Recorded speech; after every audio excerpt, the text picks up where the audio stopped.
On this episode of Redlit, sometimes the customer is wrong for unrelated reasons. Block my promotion? You silly man. Sometimes the customer is wrong for unrelated reasons.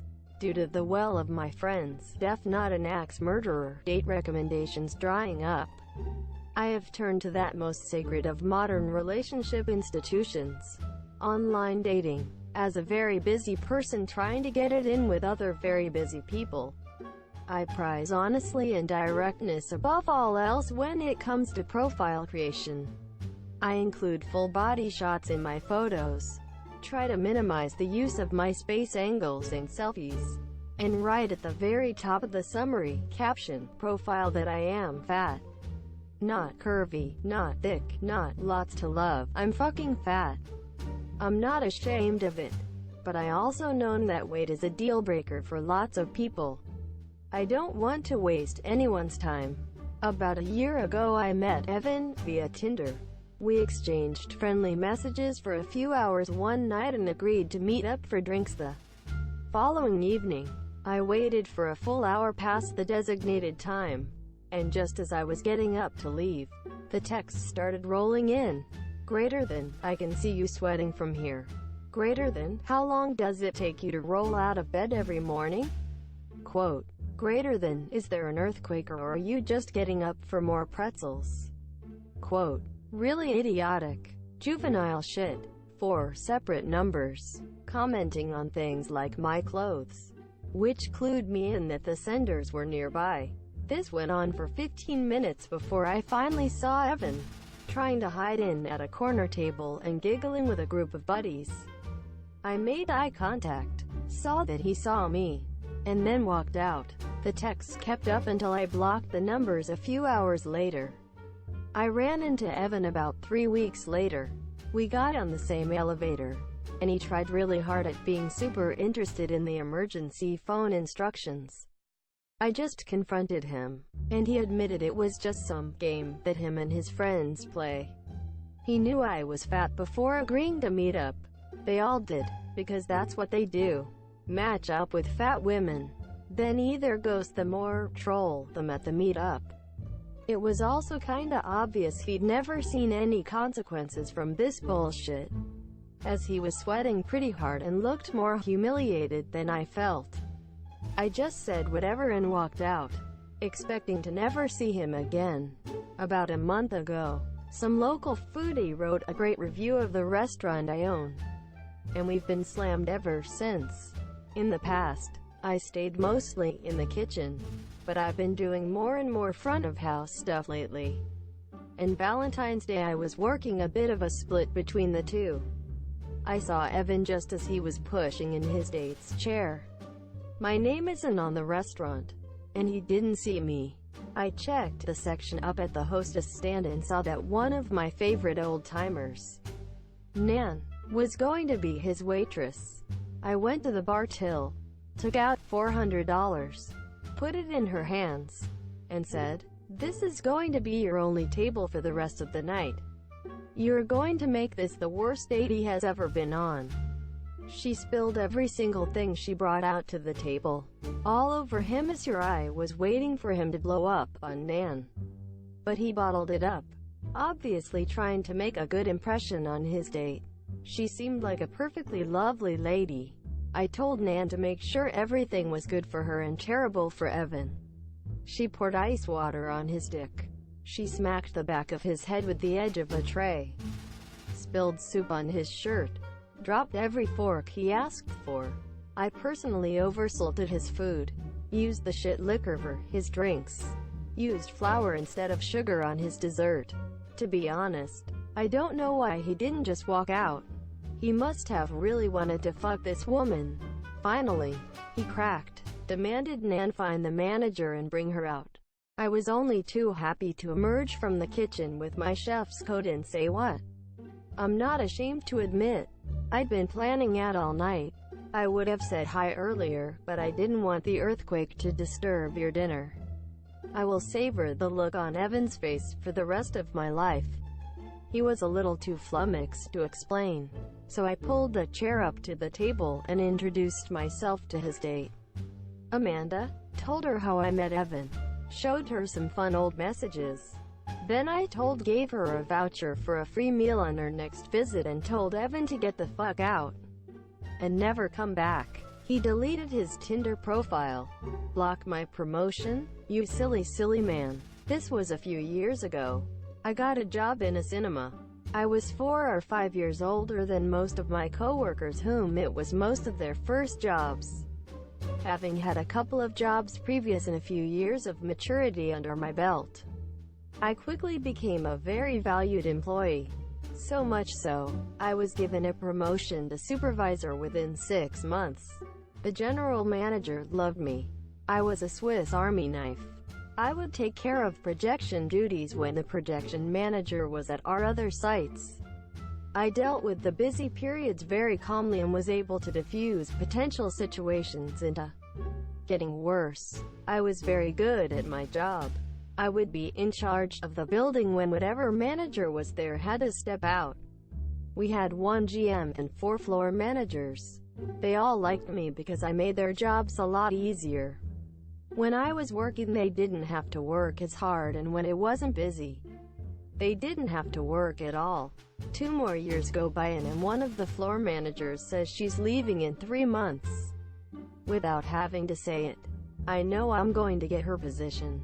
They always hire internally and I am head and shoulders above my coworkers. This is where it gets interesting. Let's call this manager Blobby. So Blobby does a stock take every Thursday. I always worked Thursday mornings in projection, so for the last couple of years had a standing arrangement to drink with my pals on a Thursday night. I fucking loved my Thursday drinks. I worked most weekends, so this was my Saturday night. One Thursday I'm doing my projection checks and the GM says that Blobby is sick. Would I be able to do the stock take? Fuck it, I'll do it. A 9 a.m. to 11:30 p.m. We have to count the stock at retail after we close, hence the late finish. It's a horrible shift, but the brownie points are worth it. So next week comes along and instead of doing my projection shift on Thursday, I'm in to do a stock shift. I asked the GM, what's going on, and he said Blobby requested me in. Even though me and the GM get on really well, he's gonna side with his manager over his supervisor. I explain I go out Thursday nights and Blob says, listen dude, I'm actually doing you a favor.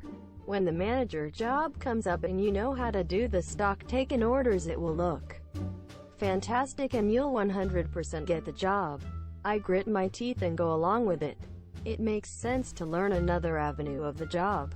So Thursday nights come around and Blobby sits at his desk with his feet up while I basically do his job.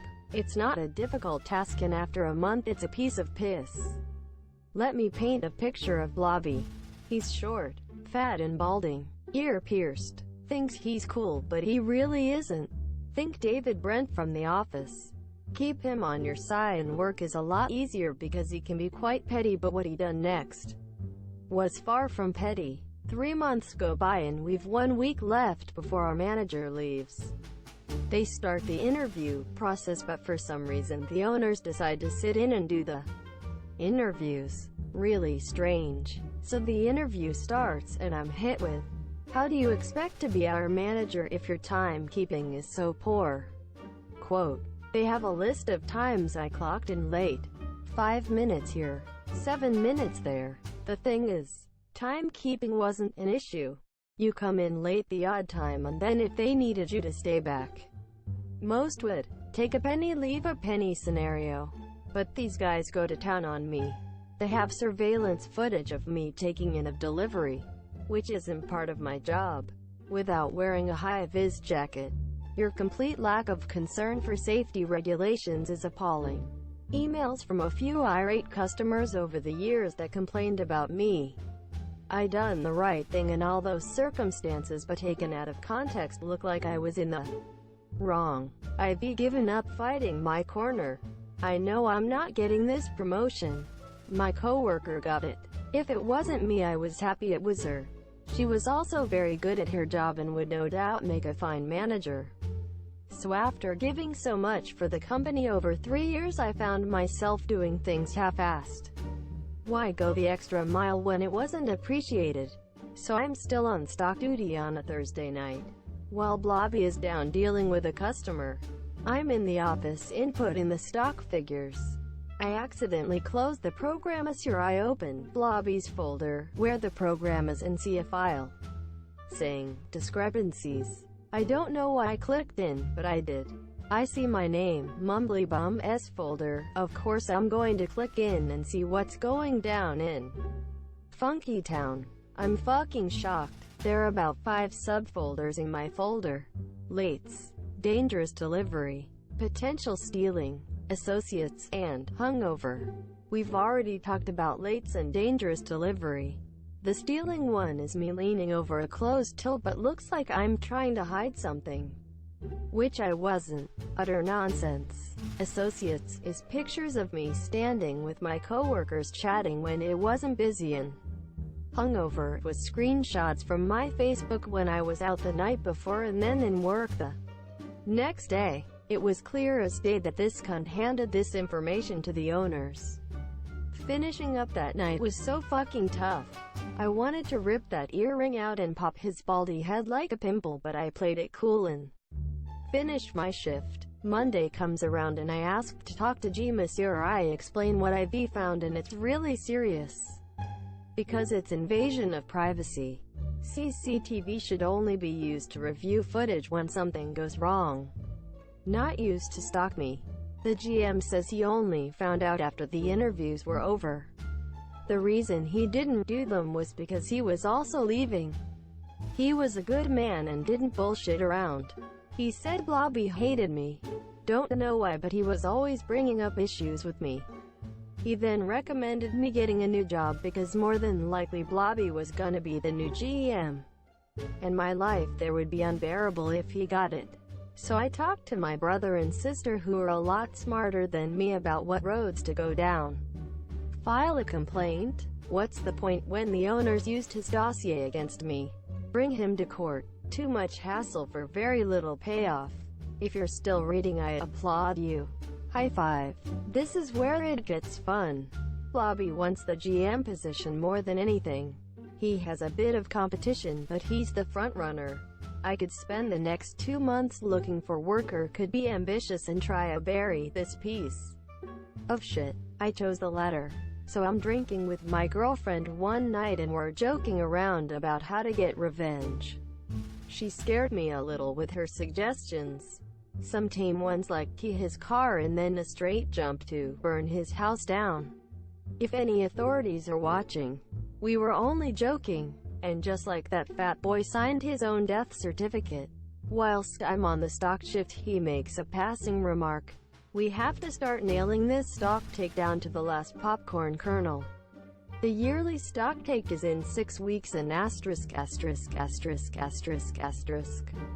owner is doing it, and she's a ball breaker. I know all about her. She ripped me to pieces in the interview. Don't worry, Blobby, Mumbly Bum is on the case. Those numbers will be perfect. And he goes for the Oscar with this line: "You're a good worker." Fucking travesty. You didn't get the manager's job, but when I get the hot seat, you'll be made a manager as soon as a position comes up. No interview required. What a prick. I'm so good at the stock take that he doesn't even check my work. I'm making the orders and counting the stock. So for the next 6 weeks I start to fuck shit up. I put the orders in on a Wednesday for our Friday delivery. I normally eyeball it and see what movies are coming out, and we always had a nice bit of stock on hand. Not too much, not too little. That's about to change. I start adding 25% to every order we get in. I show Blob the dockets. He signs them. Happy days. Then when I'm doing the stock on the Thursday, I put in that we ordered our usual amount.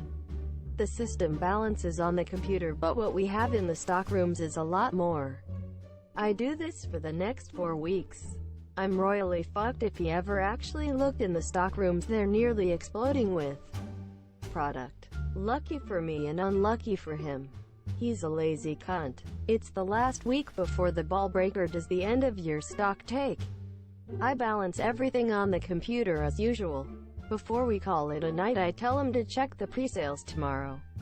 We're gonna have a busy weekend, so I say to him, email our suppliers and get a bit extra.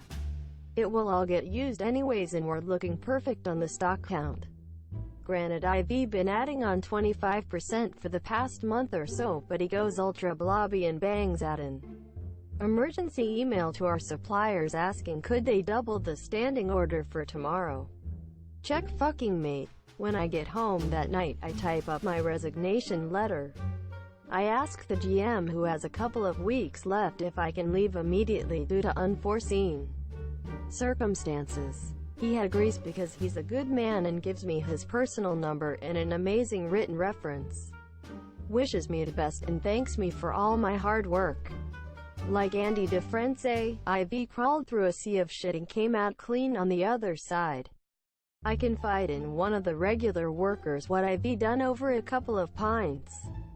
He said the next day when the delivery came, they couldn't fit it all in the 4 different stock rooms. Rule of thumb would be about 3 weeks stock on hand. We must have had about 8. Now I know you're gonna say I'm really hurting the owners. I'm not. All of the stock will be used, except maybe a few bags of popcorn that will expire. Everything else will get sold for an exorbitant profit. Word on the grapevine was that the yearly stock take went into the wee hours of the morning, 3 a.m. to be precise. Blobby was boxed in. The stock was a clusterfuck. Tens of thousands of euro off. He could take the blame himself and look incompetent, or say I did it. To which he looks worse considering he was behind the dossier to slander me. I don't know what he did. All I know is he didn't get the GM position and within 6 months was working selling furniture. I never spoke to him about it, but one would hope he knows it was me who fucked him this year. Fuck you Blobby, you rotund walking beanbag. Thanks for reading.